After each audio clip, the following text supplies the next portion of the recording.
Really like attention.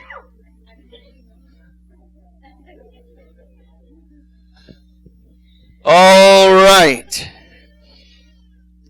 This that I've got in my hands up here, Brother Mark, you hit me right there. This is Iraqi currency. This is what it feels like, looks like. There's watermarks in it. It's the most secure currency in the world. Okay? This is more Iraqi currency. That's more Iraqi currency. I'm sorry, that's Rial, and that's Rial, and that's Rial. Okay, what? Right here. If you choose to do anything with Brother Mark, it is not with my blessing or without it. It doesn't matter to me one hill of beans. I have my own currency.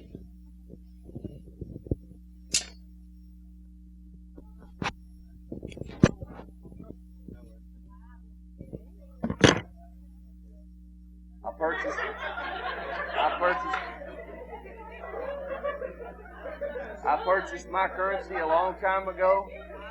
My currency is not for sale. No, I got a little real somewhere. All right. You with me? Okay. If you'd like to see my currency, we'll talk about it. Brother Mark's maybe a little more generous at times than I am. Okay. Let's talk about tangible assets. All right? Tangible assets. Would anybody like to trade a piece of paper for an ounce of metal? It is right here. It is. But I got to have it. I got to have $1 for this. If you go online, that's about $20 to $22 somewhere along there. Okay, that's what that costs. But I'm gonna read to you what it says. If I need about 3 more pairs of glasses. United States of America, $1. So if this is $1, then what is this? This is a piece of paper that represents what $1 is supposed to be. Now that dollar right there is 1 troy ounce of 9.999 fine silver. That's what it is. Okay? Now we could go into the reasons why. We could go into reasons why as to why I believe that silver is more valuable as a long-term held asset than gold.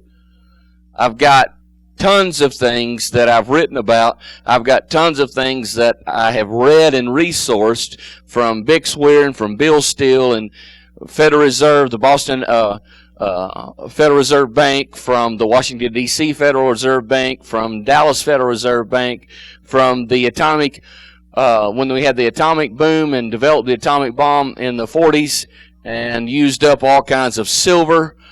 Did y'all know that?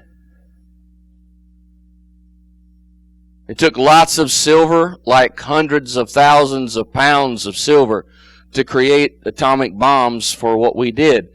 They never stopped using that up until, I think, the 90s. They said they discontinued the program, but our government has lied to us before. Okay? They say that there's all this silver in existence. I don't believe them. If there's all this silver in existence, why does the U.S. Mint stop minting U.S. silver coinage at the end of every year? How long does, can I use this? Thank you so much. This guy's so nice to loan this to me here. Isn't he nice? Give him a hand. Thank you. Okay. How long, if you're stamping these out and the Sunshine Mint's providing you with a blank coin, all you got to do is put it in the machine and hit the little thing and make the die prints this out and stamps this out. How long does it take to change the dies from 2016 to 2017? 5 minutes? 30 minutes? A day?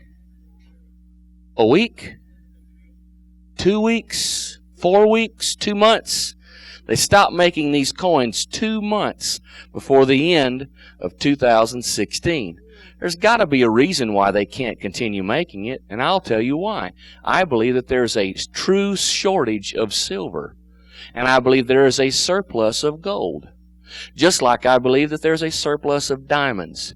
If there wasn't a surplus of diamonds, then why did they come out in the World Economic Magazine called The Economist? And why did they tell you that there's one diamond mine in Russia that could produce enough diamonds for all the world's industrial use for the next 1,000 years?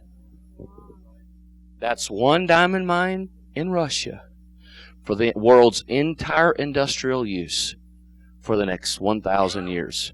So if you're going to make an investment, I wouldn't invest in diamonds, because chances are they're manipulating the price of diamonds to keep the price of diamonds up. Because if it was subject to the true laws of supply and demand, then supply would say there's a lot of them, they ought to be dirt cheap. You with me? So we want to find assets that there aren't very many of that are undervalued. In a famine, what is the asset that is undervalued? It's not food. It would be, you see what I'm saying? Because in a famine, then there would be things that would be a lot of, but there would be not very much food. So most of the time, there's all kinds of money, but not enough food. There's a shortage of food.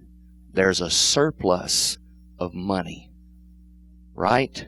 So, if we know, because we are the Joseph generation, and God's going to marry the entrepreneur, the Joseph generation, He's going to marry that with the prophet, the entrepreneur and the prophet, then we know there's a famine coming. Because the word of the Lord has come to us time and time again and says, prepare for a famine. So if we're going to prepare for a famine, do we stockpile money or food?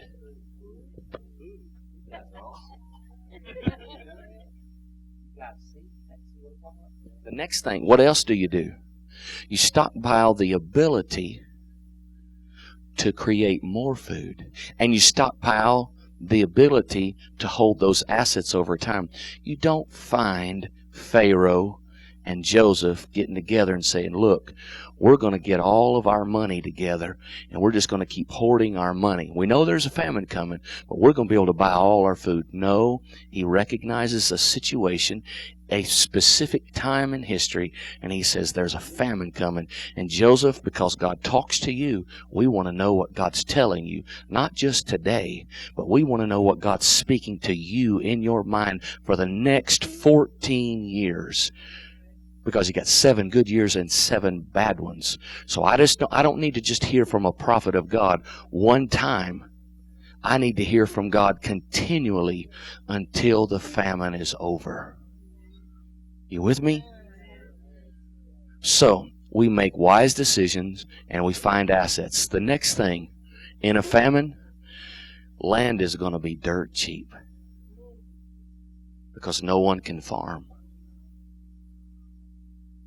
So if you know in a famine that land is going to be cheap, and we know that we're in a current real estate cycle that will not recover until 2030 to 2045, we know that real estate, they're jacking the prices up through the stock market and the manipulation of currency. But at some point we'll experience a crash. 2007, 2008 was not the crash. It wasn't. That was all a facade. It was smoke. It was mirrors. If they had allowed the markets to crash, we'd be already out of it and running. But they didn't. Did you guys know that we bailed out the Egypt's central bank? We did.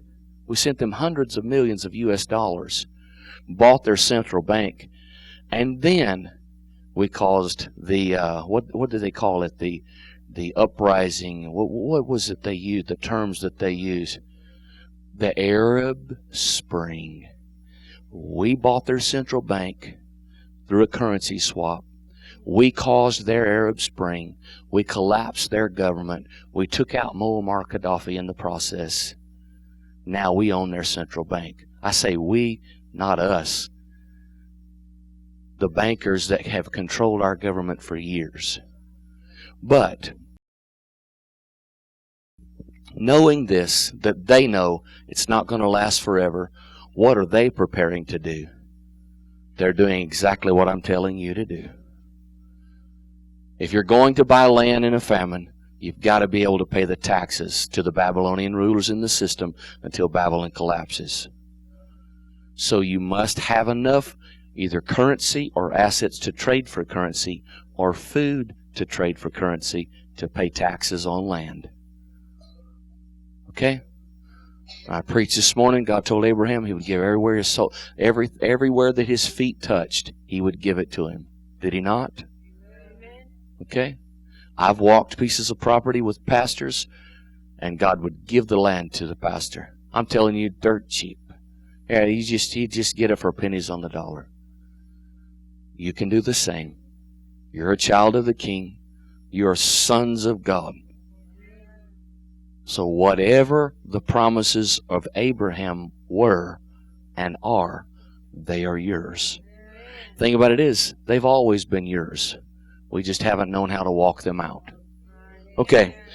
God forgive us for bringing this Monopoly game in here. Okay? How many ever played Monopoly? Let me tell you what I learned about Monopoly. I learned if I'm going to play Monopoly at my house, I have the sweetest babies. I've got 14-year-old twins, but they'll look to you right in the eye and lie to you. They will take your money. Hey, if I'm going to play Monopoly and we're going to have a halfway decent evening without ending up in a dog fight in the living room, I got to be the banker. I'm just telling you. I'm just telling you. I mean, we have stuff, money stuffed in socks, and before the game is over, we're fighting like the calico cat and the gingham dog. Okay. So, if you're gonna play Monopoly, you got to be the banker. Okay.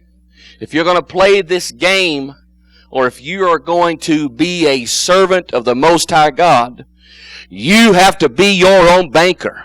Anytime you turn your money over to anybody else besides yourself, you're telling God, you can't tell me what to do. I don't believe in you enough to have faith in you enough, to trust you enough, to tell me enough. And even if I do trust you enough, I don't trust me enough to handle my own money. So if you are going to be blessed, you must handle your own money responsibly. You've got to be your own banker. Okay? This man is a wonderful man, but he's not a banker. And I'm walking very carefully. He's not to loan nor to borrow. This is why. The borrower will be the servant or the slave to the lender. And anytime you come up to him and you ask him to borrow money, you are asking him to be your master. And you're telling him, I will be your slave. It's right. You are better off to just give it. If someone asks you to borrow money, to give it so that there's never any hard feelings. Because you're going to come to this church, you're going to sit on the pew beside them, and even if you've forgotten completely about it, they can't.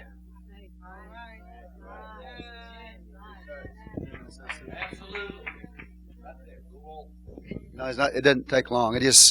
That's why in the past when y'all, we're not doing it this year, but in the past when y'all needed help, and you came, you say, okay, I need help with my house payment or utility bills or whatever, and you say, okay, I want to pay it back. I said, no, I'm giving it to you. Okay? That's awesome. I gave it to you because I don't want that kind of thing going on here where, I'm thinking, well, why ain't sister paid that back yet? If I loan it to you, it's a give. You understand? Now the church, that's the way we handle it. So, and I may say, okay, well, I know you're going to serve God well in the church and you're going to fix some lights or whatever in the future for us. So we're good, okay? So it's almost like an exchange, but we do what he just said. Bless you, Brother Carter. Amen. Bishop. Amen, amen, amen.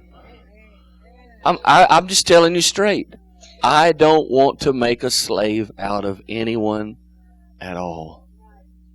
The ground's level at the cross. I love you. You need help. Out of just pure compassion, I will help you. Amen. Okay. All right. Next thing. All right. Next thing is when you're deciding what to pay or where to go or the next move, please don't act like you're just rolling the dice. Say, okay, we going to pay that note this month or are we going to Vegas? Roll the 7. We going to Vegas, baby. Seriously? Don't take chances. That's not faith. Please. Slot machine. That's not faith. You know what I'm saying? That is not. No. Hit me again. That is not faith.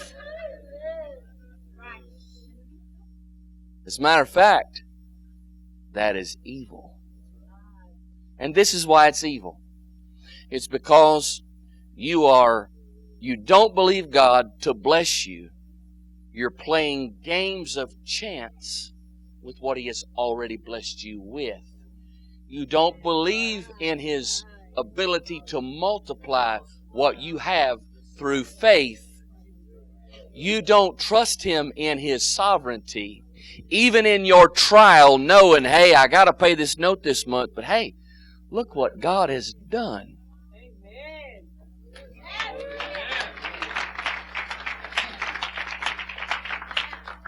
Never let yourself get so wrapped up in what you're going through that you forget all that God's brought you through. Don't ever feel guilty when God is blessing you. Let me tell you, if you're driving a brand new car and the person sitting on the pew next to you needed a ride to church because they couldn't, don't feel guilty. Feel blessed. Feel blessed. They need to see you living in the blessings of God. That person that's totally down on everything, lost everything, sitting at the gate like Job, just having it rough. They need to see you. Don't sit across from them like Job's friend. Boy, it's really bad, Job. I don't know if you're going to make it or not. But I'll tell you what, we will say some really kind words over you if you don't make it. And the wife and I will be sure and you will have a wonderful going away. No. Say, man, you want to drive this car? Here, swap seats with me. Put your foot in it. Just drive it like you own it. You know what I'm saying? Look what God has done. Are you ashamed? Don't be ashamed of God. Okay, the devil wants you to worry about what's next so you can't enjoy what's now.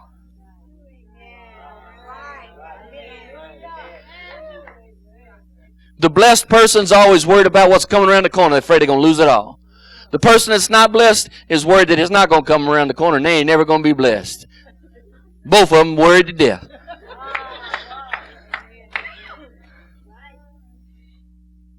Okay, back to our little game here. Did y'all know there's only so many hotels and there's only so many houses? Yeah, and you get it before you know it.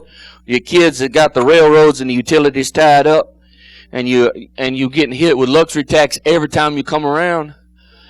And I cannot make it past jail. I end up there every time.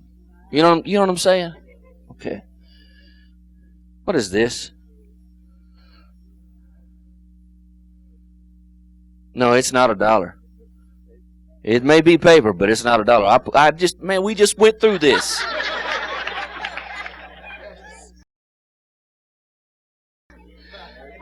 Yeah, it's a piece of paper. It's a piece of paper with some ink on it.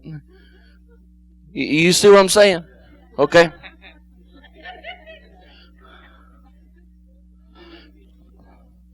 All right, now let's see how much we've learned here. What is this? Yeah, that's all it is, because it's not a dollar. It's not even $50. If it was $50, I'd have 50 ounces of silver, which I may have. May not. Ain't none of your business. But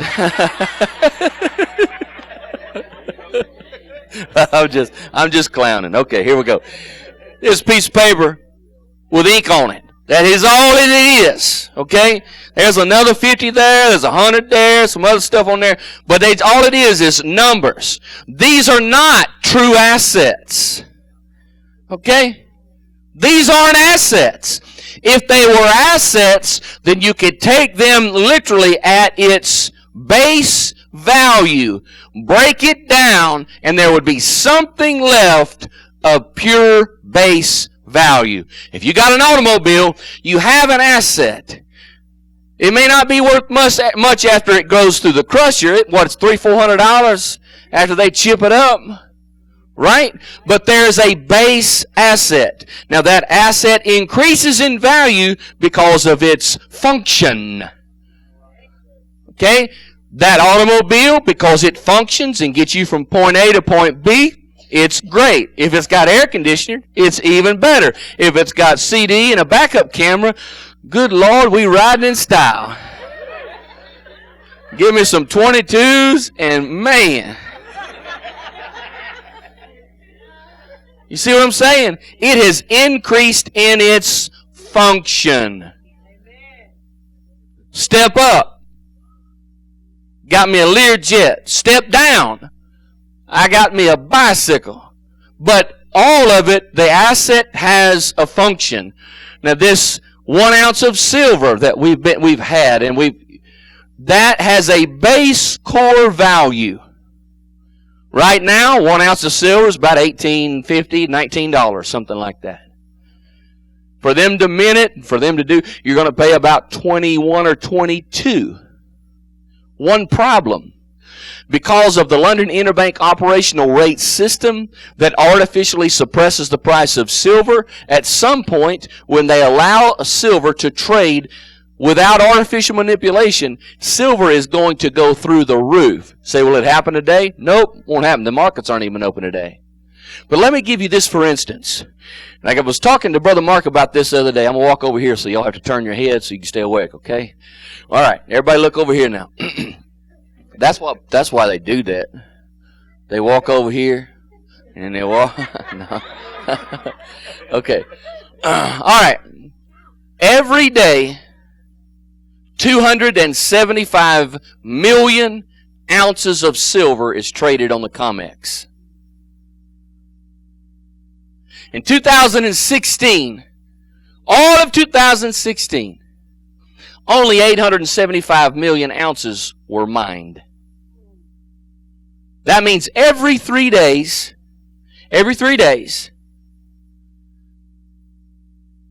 they trade more on the COMEX than is actually being pulled out of the ground.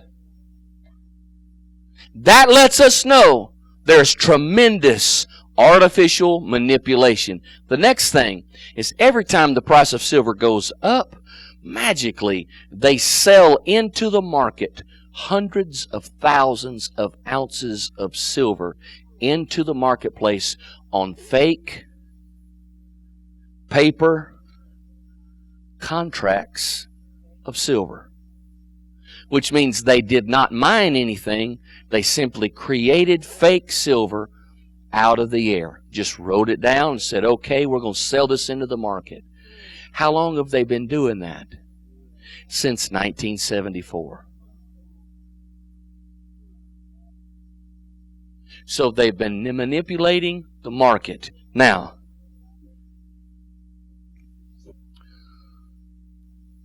the average lifespan of a fiat currency is 40 years. So, 1974, that's when they took us off the gold standard in 71, 72, and they actually got everything completed by 74, so we're actually giving them a little bit of time here. Okay? 40 years. Did you know the British sovereign, after they went fiat, only lasted 26? Did you know why the Roman currency collapsed, also known as the Roman denarii? It wasn't because the soldiers got lazy. It wasn't because it was money. It wasn't because the politicians all of a sudden got greedy. Well, yes, it was. This is what they did. They were making denarii coins out of gold.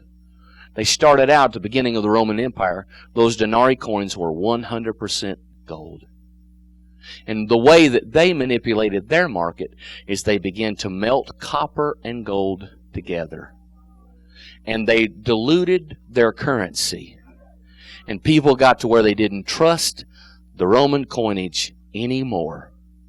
And after their trust in their coin died, so did the Roman Empire. And the Germanic tribes came in, and the rest is history. Because a Roman soldier was supposed to be working for pure gold. And suddenly, he was working for pennies on the dollar, so to speak. Okay, back to this. This right here are pieces of paper. These are pieces of paper. This game here, if you go to rule number 12, and that's the whole reason for even setting this up, is rule 12. So here's the point of everything coming out today, okay? You ready? What if, this is the question asked on rule 12, what if the bank runs out of money? So it says it right here. The answer is, the bank never runs out of money. The bank must use slips of paper to keep track of each player's transaction until the bank has enough paper money to operate again. So basically, when we're playing Monopoly, if I'm the banker, oh, you want 100 grand? What about you? That's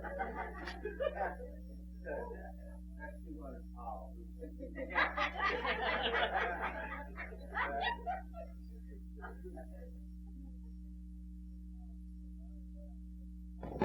So our currency, the United States dollar, y'all ready for this?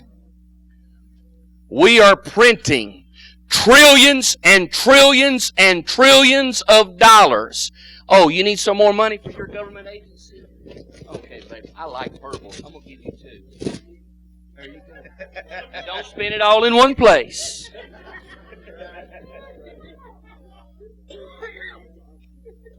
Remember we talked about the Romans diluting their coinage with copper? We're simply just, man, we print it as fast as we can. Here you go.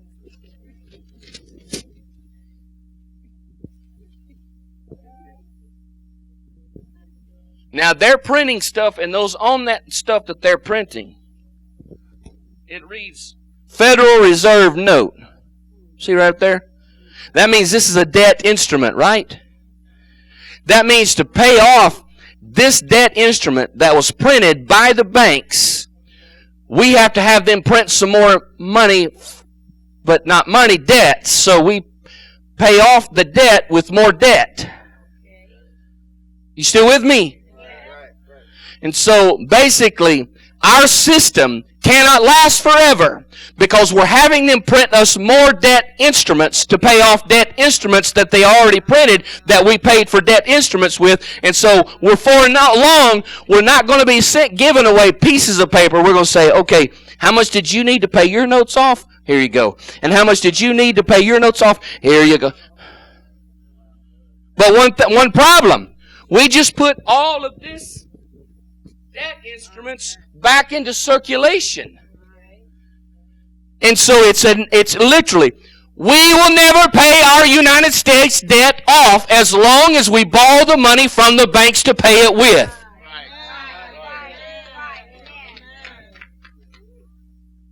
So since we know that there's a famine coming because we're going to have a currency collapse, get prepared. Everybody say amen. Amen.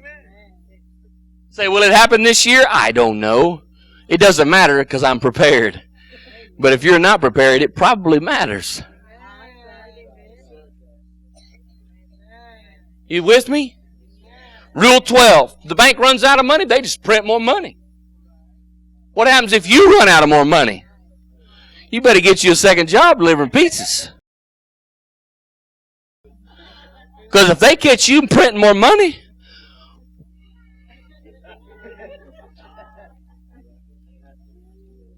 watch this. We even got some 500 notes up here. No, ain't that cool? I mean, wouldn't you like to have a $500 bill? You see what I'm saying? Right. Paper. Is that real money? No. Is it real currency? Yes. Because currency, by definition, is a medium of exchange. A medium of exchange. Ready? 60 more seconds. And we're gone. We're out of here.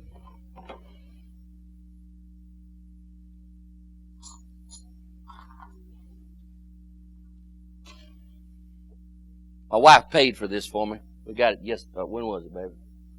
Day before yesterday? Yesterday. Brought this. I was going to bring my other one, but we forgot it at home, so I brought this one right here. Who owns this board? I'm going to tell you right now.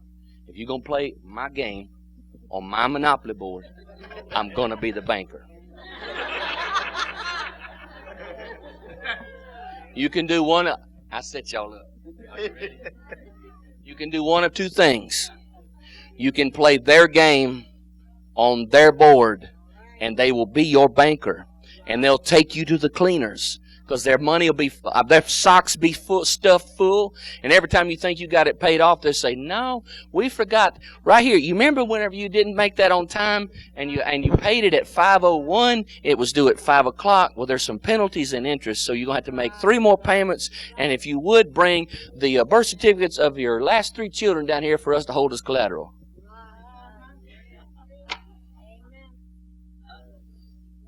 It's their board. As a matter of fact, I think the Federal Reserve has a board. The Federal Reserve Board.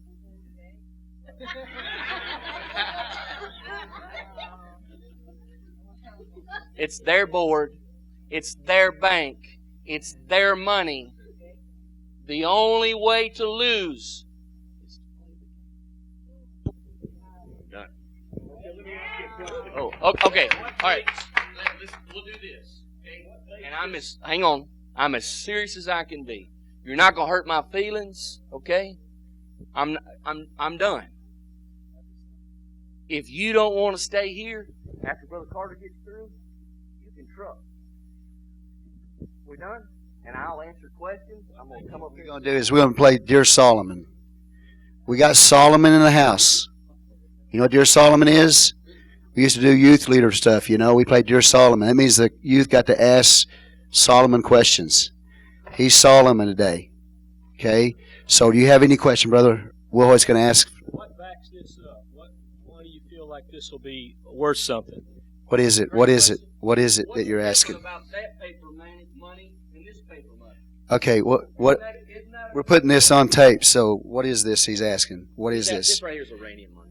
Iranian. Yeah. So what is different about this? Man, he's got a truckload of this stuff.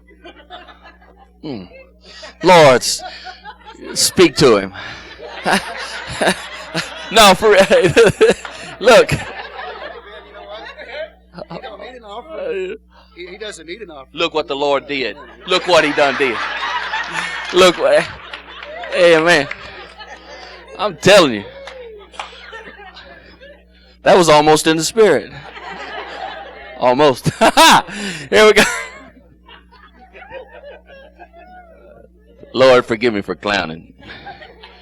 What's different about this? The fact that they've already declared, according to the Basel III compliance system that's being implemented around the world, this is backed up by the not full faith and credit. You ever heard that saying about our dollar? The full faith and credit. This is by the assets of the country of Iran. Now, since they got a lot of oil, since they got a lot of sulfur and natural gas deposits, since they all this stuff, that's what this currency is based on. Our currency is based on the fact that Saudi Arabia decided to trade their oil in dollars, and that was the deal President Nixon made with them. Okay? When we went off the gold standards. That's an awesome question. The Iraqi currency is the same way. It's backed up by their assets. I don't want to make necessarily that analogy as face value. Yes, that's correct. But yes, it is similar in that. Next thing, China. How many times did you hear President Trump make an address the currency manipulation with China? How many times did President Obama address it? Never. How many times did Mitt Romney address it? He addressed it in 3 out of 3 presidential debates. Okay? The currency manipulation. So he went 8 years. So why? And I'm not saying this, it's not nothing about Obama, okay? He's great, awesome. He's not president anymore. No, okay. No, for it. I'm going to get smacked. All right, here we go. President Obama could not address currency manipulation until they had all this stuff figured out behind the scenes where we supposedly were having our summer of recovery in 2010, but we are still bleeding money like a stuck hog. Next question.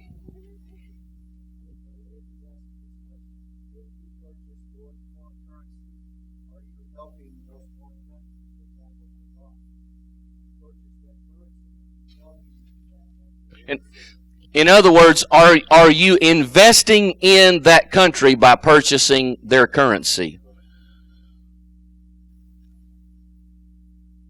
In short, maybe very minutely. A long answer, it takes a lot of investment to even make a dent or to be able to affect the rise and the fall of a currency, especially knowing. Write this down. I didn't address this already, but write this down. It's the name of the title of the article is "Billions Over Baghdad." Billions over Baghdad. John B. Taylor, the Undersecretary of Treasury during the first George W. Bush administration, was called before the House Oversight Committee, and he was being questioned and by Henry Waxman, because they were holding hearings as to why we shipped billions and billions and billions of physical U.S. dollars into a war zone in 2002. Okay? This article, you can go there and read about it, and it'll help you understand some of the things that was happening. Henry Waxman and an entire panel of Democrats were fighting mad because they thought that they had discovered corruption in the administration, when in reality our Federal Reserve System, the banks, were doing a currency swap, and we had printed their currency and held on to a certain amount of it, and for what we held on to, we took them U.S. dollars so that we could take all of their old Saddam Hussein notes out of the country. Okay? So read that article. Next question. Don't be bashful. Yes, ma'am. Say your name. BB? Okay. Like BB and CC?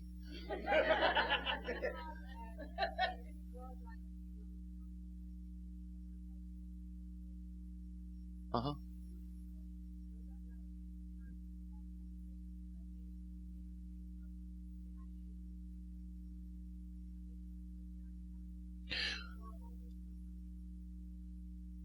Okay, if you go to the book of Revelation, and it talks about the merchants of Mystery Babylon who are going to look from afar off and weep because they can no longer trade in this. What do they talk about?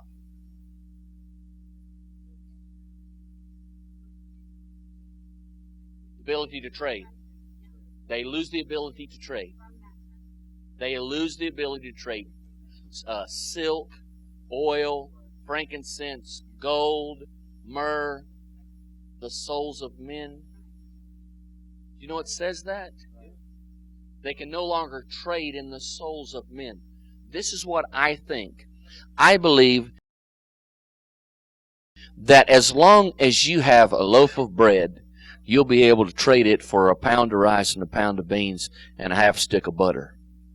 So those merchants are going to lose the ability to trade. This represents a side of beef. It's a contract for a side of beef. He's not holding that side of beef. He's holding a piece of paper. So it's literally where they've traded in the souls of men, and they've put all this stuff as electronic zeros. This mystery Babylon is going to collapse, and we're going to go back to a godly currency system. What's a godly currency system? That's where it's backed up by gold, because God said, the gold is mine, the silver is mine.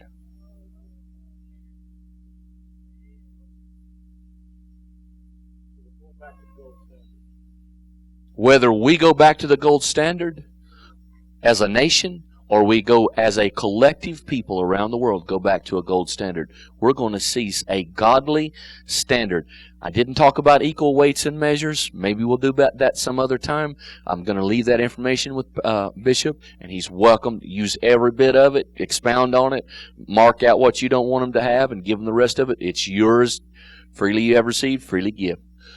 Equal weights and measures. We're going to go back to an equal system, to where literally there, because God, it's an abomination. An unjust balance is an abomination, a terrible abomination. And the priests were the merchants in the temple that were buying and selling in the front. As a matter of fact, here's a little piece of history for you. Did you guys know that when Herod rebuilt the temple, when he rebuilt the temple, he went to the priests, the high priest, and they're the ones that set up the court for the Gentiles. Prior to Herod's temple, there was no court for the Gentiles. There was a court for everybody. And they set up the court for the Gentiles because they knew that God would be angry with them for buying and selling inside the temple. So they set up a court for the Gentiles so they could go outside the temple and trade their lambs, trade their sheep, and the priests could participate. That's so evil.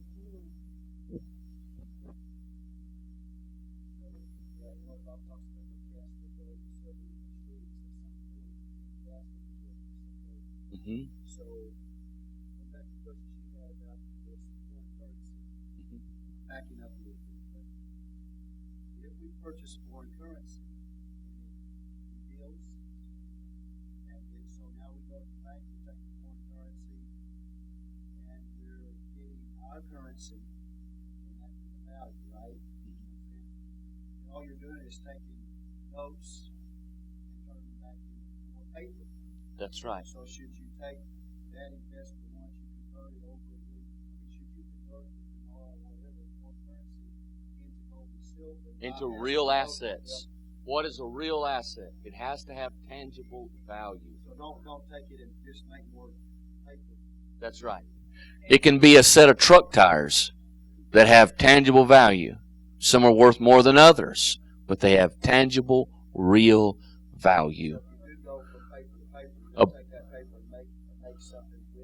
That's exactly right.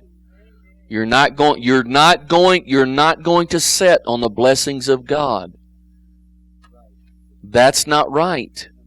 That's not right. You're not going to just go stick your money in the bank somewhere. Seed to the sower, bread to the eater. Yes, sir?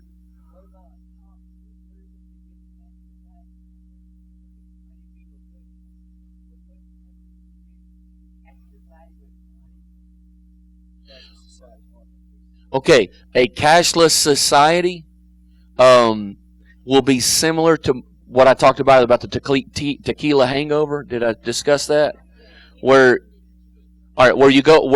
Basically, the Mexican peso crash lost half of its value. All right, they did not go completely to a cashless society. And I don't believe that we will ever go to a cashless society, because there'll still be people with lots of money. Hopefully it's some of us that will be able to, on a piece of paper, say, look, this is a note of credit for you. And I'm signing it Now take it down to your local merchant, and you can get this. And you will bring me a portion of whatever you raise out of the seed that you're buying. Does that make sense? So, that's right. The transaction that you do within that society, you'll have to use that mark for it. But we won't use that. Okay? Because we will not benefit the beast. One other thing, okay? And if you say you're not going to benefit the beast, then every time that you slide your credit card, you create more money. Did the bank have that money in there? No. You created more money, so you're feeding the beast when you slide your credit card. Yes, sir. This is what I told someone this morning. If you'll go onto eBay, a lot of times there'll be great deals on eBay that you can get. You can look at it and see if it's legitimate. Go to the central banks of whatever country of currency that you're wanting to purchase, and they'll tell you what features and security features that each bill will have. Okay. Like the Vietnamese currency has a waxy feel to it, and you can look through portions of it, and it's all watermarked and everything. Yes, sir.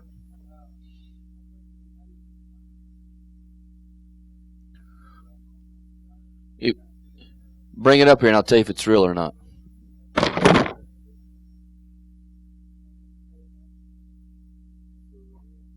was asking that guy when I bought it, how do I know if it's real or not?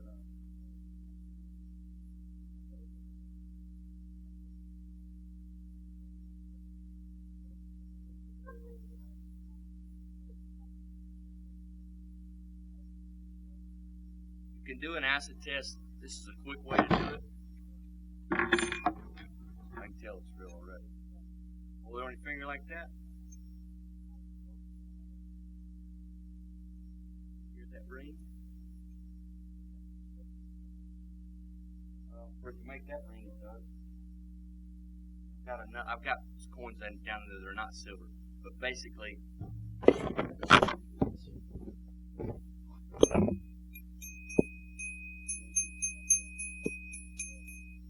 It's almost like a crystal goblet or something. All right, here's this.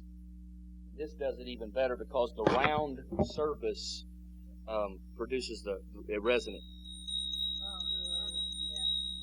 Okay? You can tell it just, that quick. And what are your projections on I believe I'm conservative when I say 10,000 an ounce.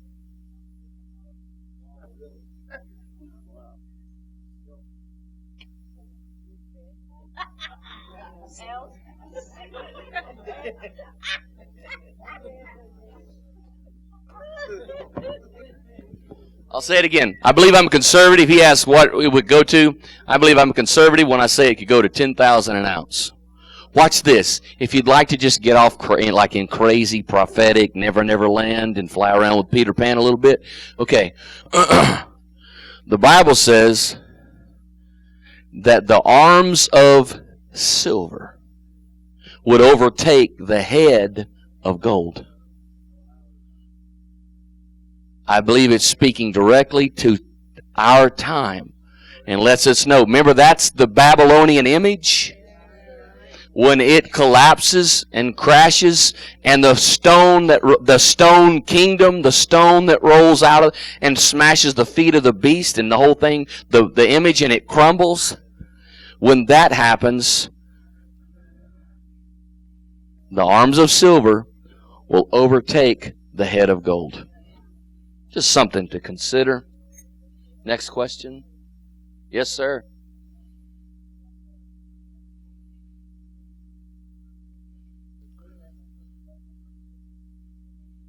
Uh-huh.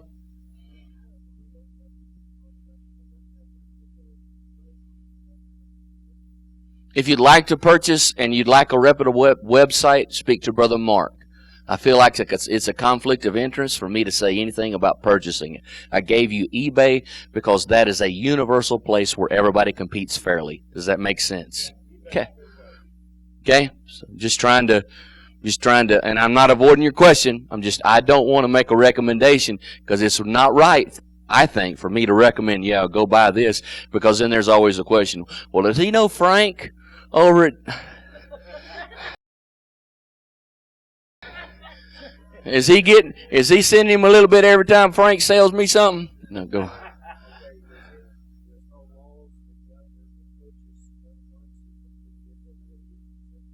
No. There is none. No.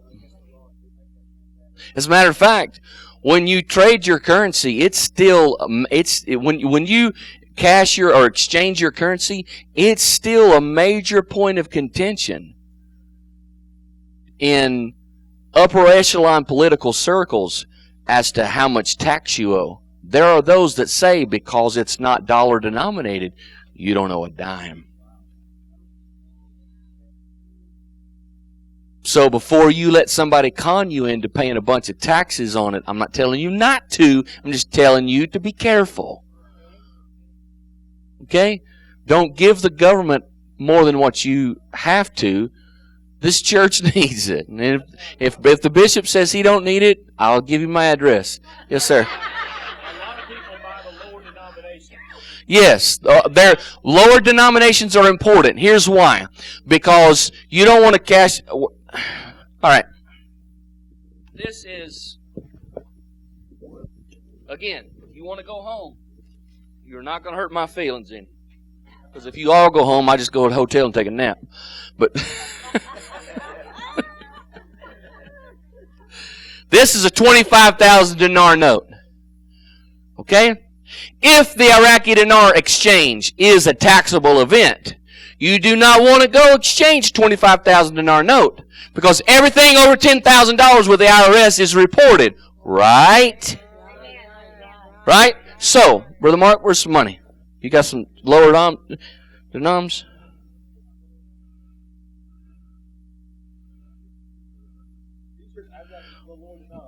Okay. You got a lower one? Yeah, I gave him one. Look here. There we go. This is 250 dinar. Okay? Need milk and eggs for the week. And the wife and I want to take a little road trip. All right, we'll get you about 3 of these. Don't cash in one of these. Don't exchange one of these. Do one of these, or 2 of these, or 10 of these. Because it does not create a taxable event. Here's 500. That's Mark's. Yeah. There, you go ahead. If you want those from Mark, you can help yourself. All right, see what I'm talking about? As a matter of fact, come to think about it, I want some because I'm going to take.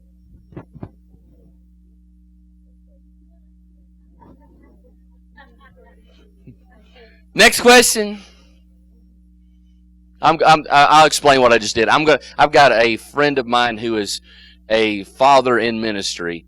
That when I leave here, whether it's tonight or early in the morning, I'm going to drive straight there and I'm going to spend the night with him and I'm going to take him some of those. So that's. I'm not trying to hide anything. Anyway. Next question.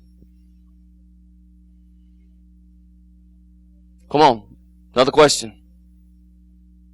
If you have money in a living trust that's locked in, you can't touch it without penalty. Mm-hmm. Do you go ahead and touch it and bring it out, or do you leave it in there? Is there an annual window?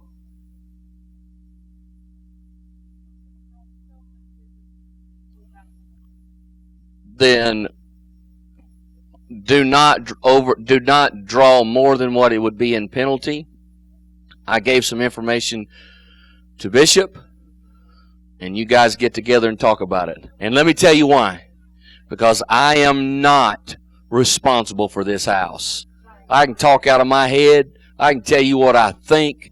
But for God's sake, you don't want to know what somebody thinks. You don't want to know something by the Spirit. Amen? Okay. All right. And I immediately took that information straight to Bishop, and okay, next question.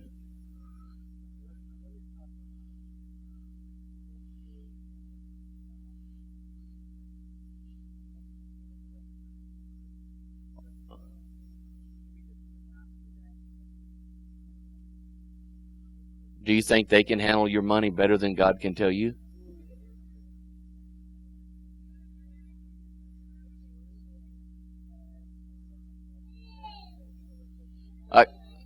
Speak up just a little bit, honey. It's the responsibility of the church. And we'll go back to what we talked about this morning about 3 tithes. The widow, the orphan, and the stranger. Literally, let me tell you what happens in a godly governmental system, in His economy. Literally, people come because they know if I participate in this system of the government of God, literally, everything I am taken care of. It's a safe place. The widow, the orphan, the stranger, the alien, all of these are taken care of. When are they taken care of? They're taken care of the 3rd year and the 6th year. And literally there is so much surplus in the 3rd year and the 6th year, there isn't anything else needed. Nothing. Because if you remember, you're not supposed to harvest everything at the time of harvest, whether it's wheat harvest in the spring or barley harvest in the fall. You leave all the edges for them to be able to. But what it does is it says, okay, you've been here year 1, you've been here year 2, now it's the 3rd year. And this is the year that we literally make an all-out effort as the Israel. We make an all-out effort to make sure that you get on your feet and that you understand and you're able to live out the blessings of God among us. Go ahead. Doesn't completely fall upon the church. He's hitting it at the high school. Right? If the responsibility first was on the immediate family. If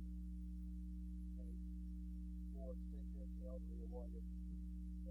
And if that person is in the church and they don't have a family member that can take care of them. In the church, there are guidelines in Timothy that tell you who that you are to help as the body of Christ. They have to qualify biblically to be helped. And one of those things is that they don't have a family member that can respond. And it even says for the church not to help the young widow. Did you know that? If she's a young, now that is really strong and difficult. You know, that's hard to swallow because she just lost her husband. Well, the Bible says that she'll wax wanton. I'm not going to go into that. You can just read into that what you want to. She's going to remarry. And there'll be a husband in her life. And that husband and her, they will help take care of each other. But if it's an elderly widow, then if there's no children involved, then suddenly the church steps up. And literally, it is that godly system. I mean, it's beautiful. His ways are so much higher than our ways. It's beautiful. Next question. Next.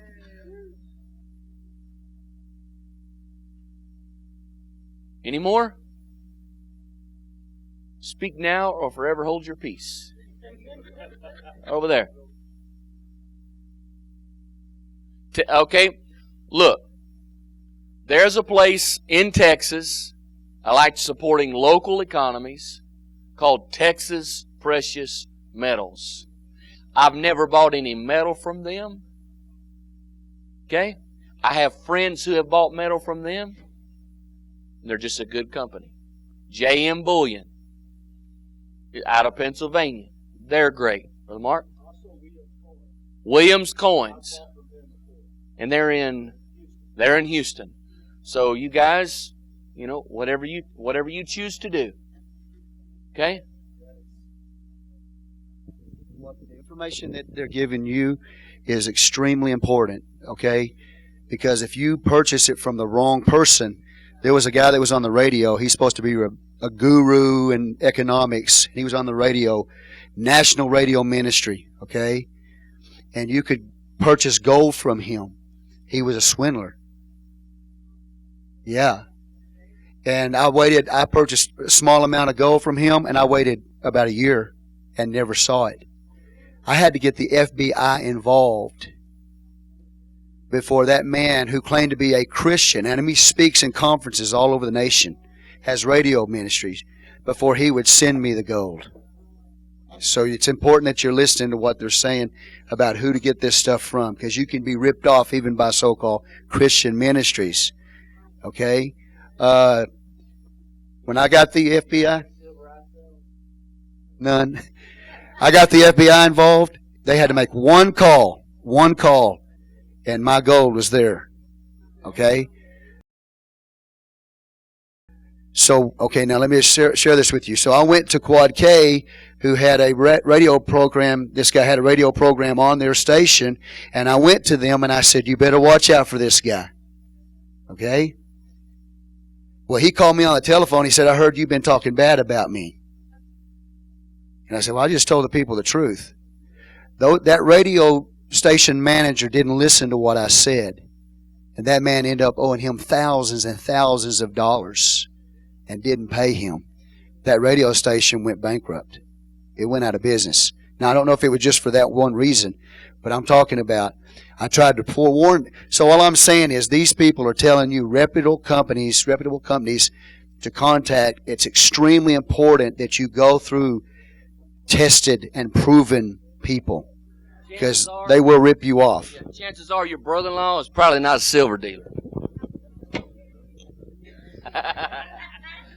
You know what I'm saying? Hey, now I'm going to ask you one more thing. If you loan your brother-in-law $500 and you never see him again, was it worth the investment?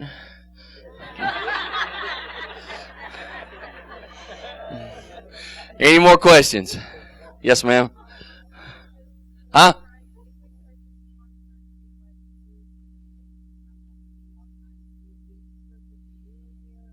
Okay, years on coins sometimes matter, but you're not purchasing for numismatic value, so don't worry about that. Just purchase the silver rounds or content. The currency itself, whether it's uncirculated or circulated, doesn't matter to me as long as it's authenticated. All right? Yes?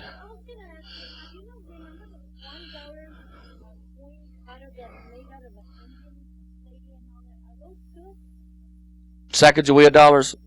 You said you were going to ask that, so are you going to ask it? Okay, go ahead and ask it. No.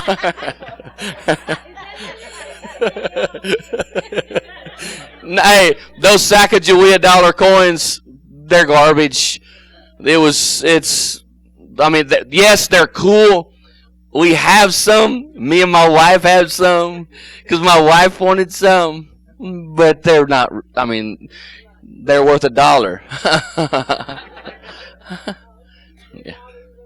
Right. If you got some in mint condition and you hold them for the next 75 to 100 years, they'll probably be worth something. Another question? Yeah. Another question?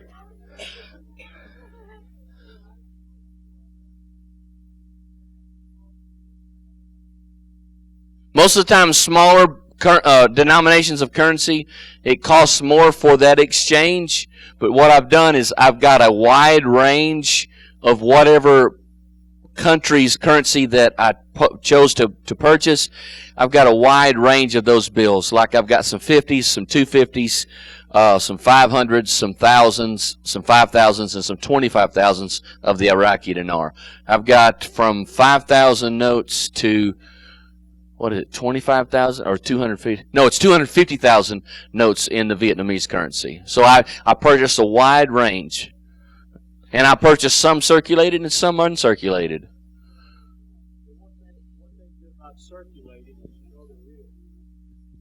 Yes, that's the thing. The uncirculated, that's got that crisp, and you can go down through there and you can figure out the serial numbers and all that stuff on the bills.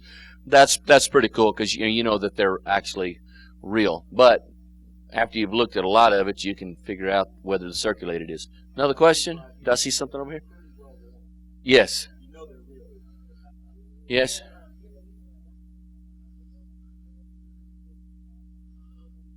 Vietnamese, Iraqi, some Iranian rial.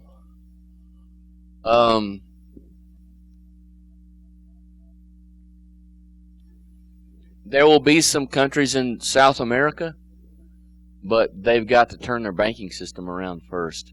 So there's no, and in that process, they could reprint bills, the notes, and when they do, then they'll cause everything else to be, okay? Sir, don't tell me.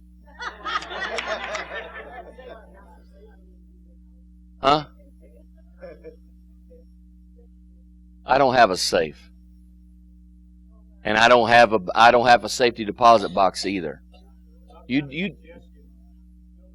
or Home Depot and get the big tubes, PVC pipe. put it in there and then cap it on each side and bury it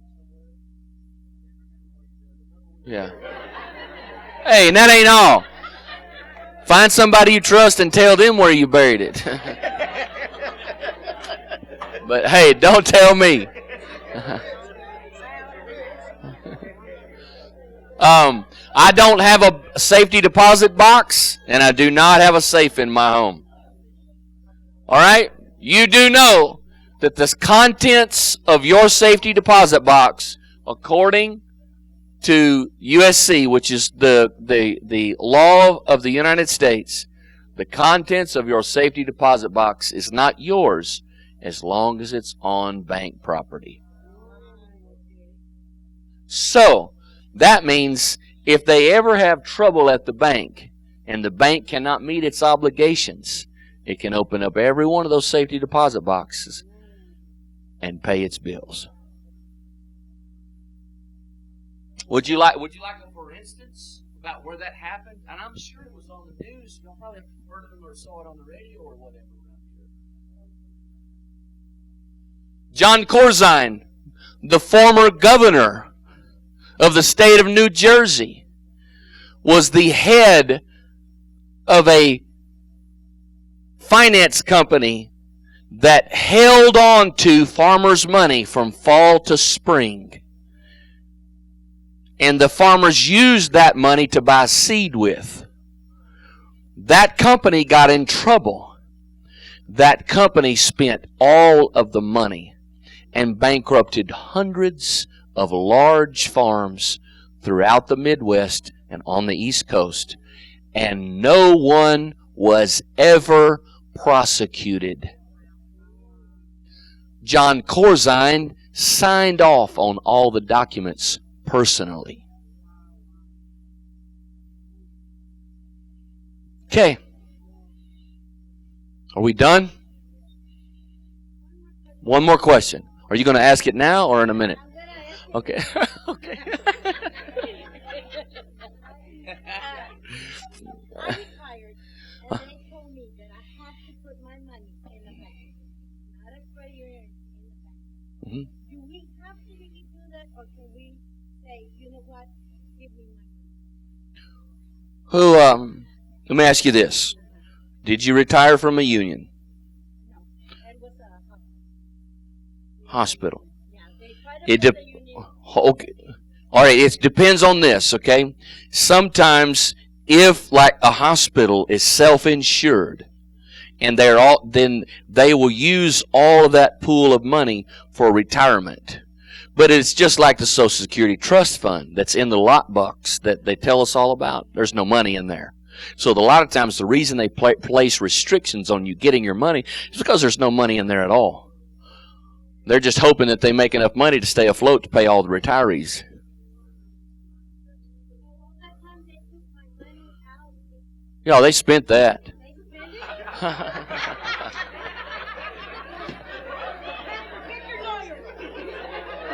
No, no. I'm just no. You would look. I would be very cautious. I would make no accusations. For sure, nothing formal. But I would find out where my money is. Because they goes into a bank automatically, but now they're taking more taxes out of the retirement I have. But I was thinking, because I was wondering, they're going to be taking more taxes every year. Mhm.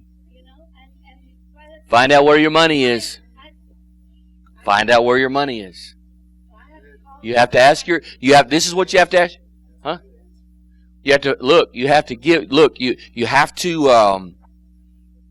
ask yourself, can God and I, with the overseer, the bishop, oversee my finances better than the bank? And then you think about Bernie Madoff and all the scandals and the crash of Wall Street and the real estate market and all that stuff, and you start thinking, if that's how good they can do, surely, can you do half as good as they do? I mean, you'd only lose half as much.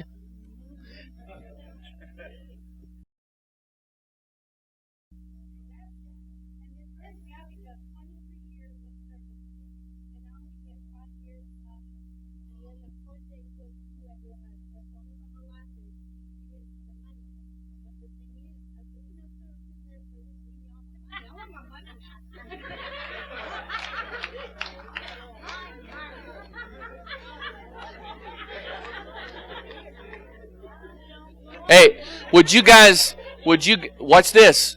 Would you like what she just said? She just said, I want my money. Did you hear her say that?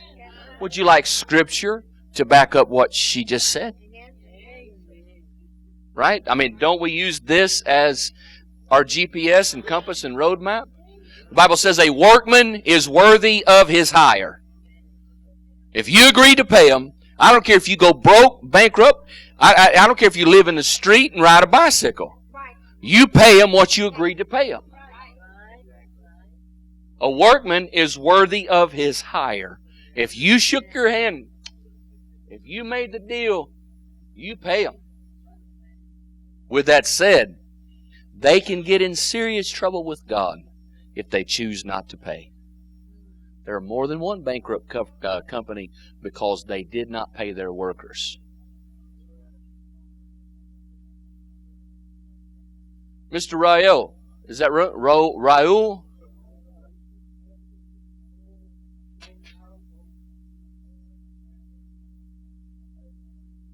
If you do, don't tell anybody, okay?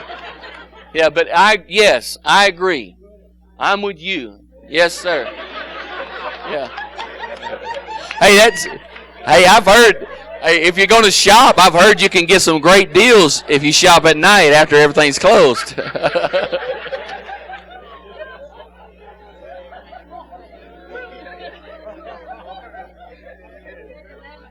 Two more. One right here.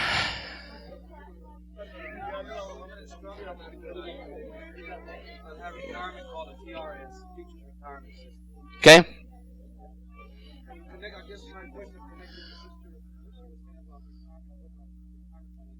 Uh-huh. Should I be doing that as a Christian? Or should, for me, I would like to take that money and put it where I would like to put it. But they're doing it for me. It's like I don't have no mistakes. I always thought about that. Why can I not? Well, here's what you have to ask yourself, okay? Why don't they trust us to take care of our own money? And here is more than likely the answer is this. It's not that they don't trust us. It's just they don't have it. And they're robbing Peter to pay Paul, and they're trying to figure out and juggling everything. And as soon as somebody decides they're going to pull a little bit out, they change the system, say, no, you can take out so much a month, or you can take during this window from April 1st at midnight to April 2nd at 10 o'clock in the morning, you can take out 2%. You see what I'm saying? They put these little windows in there for you. So that you just, if you're going to be a steward over what God has blessed you with, then you can't turn your stewardship over to anyone and expect God to bless it. Because who knows if they're worthy of a blessing or not. Go ahead.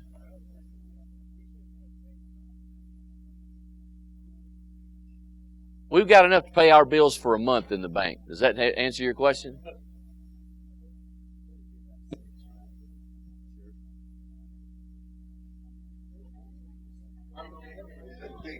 Yes, ma'am.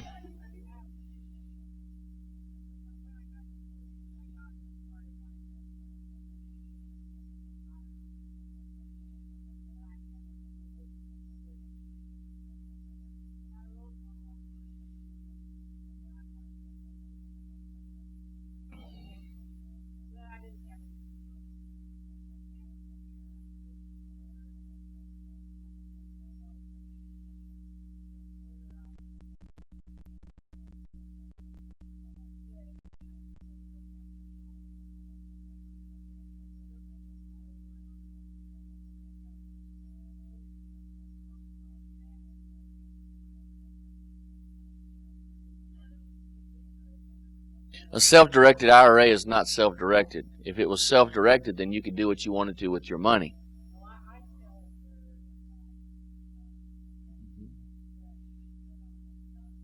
It's not your money. If it was your money, then if you needed to buy, if you needed to buy macaroni and cheese and potatoes this week, you could buy it. But I don't think that they sell macaroni and cheese and potatoes in self-directed IRAs.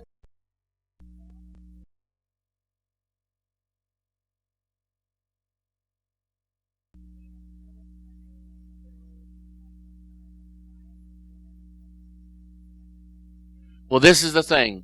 If you can, without incurring a penalty, if you can purchase silver or whatever and hold that physical silver in your possession and just let that do whatever it's going to do, that's different than it being a self-directed IRA where you just move money around on a computer screen.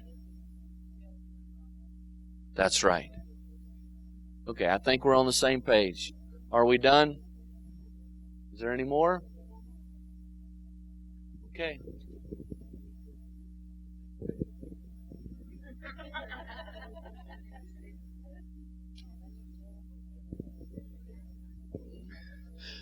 I'm so glad my wife got to come with me.